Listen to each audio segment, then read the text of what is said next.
Welcome to Energise Coaching. Here we're going to take a look at a hamstring isolation exercise called a seated leg curl. And it's a very stable movement which will really allow you to isolate those hamstrings. But some setup considerations first. Firstly, the back support. Now we need to make sure that that back support is set so my knee is in line with the pivot point on the machine.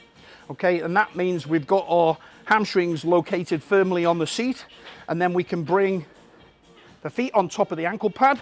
So that needs to be on the base of the calf, and then we're going to drop that knee pad so we're in there nice and secure now. And from a stability standpoint, we're rock solid. Okay, I'm going to make sure, a little final check to make sure my lower back is tight to that pad, and then I'm going to hold on to these handles. And this is for bracing throughout the set. When it starts to get difficult, especially towards the end of the set, we're bracing hard. I'm pushing my scapula back against that pad, and I'm keeping the upper body and the torso rock solid. Okay, so like I say, it's a hamstring isolation exercise. So I'm going to be bringing the calves towards the hamstrings.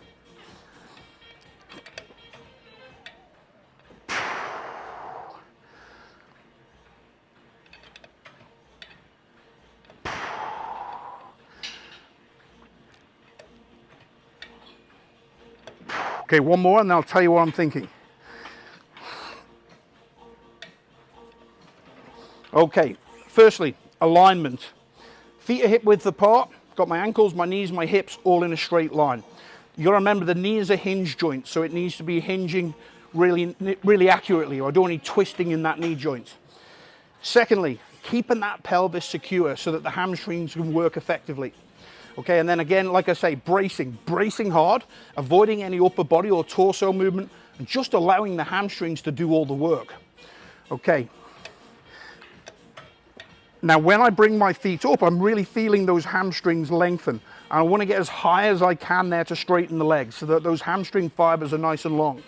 And then from there, I'm shortening them aggressively, holding that contraction for a split second before release. Now, it's a very explosive movement. And therefore, after that explosive movement, there needs to be a high degree of control as I straighten the legs. Okay, so I shorten aggressively. Hamstring fibers are really short there in peak contraction. And then I lengthen under control. Okay, so one more. And release. Okay, and then that pin comes out and I release myself from that position. So that is a seated leg curl.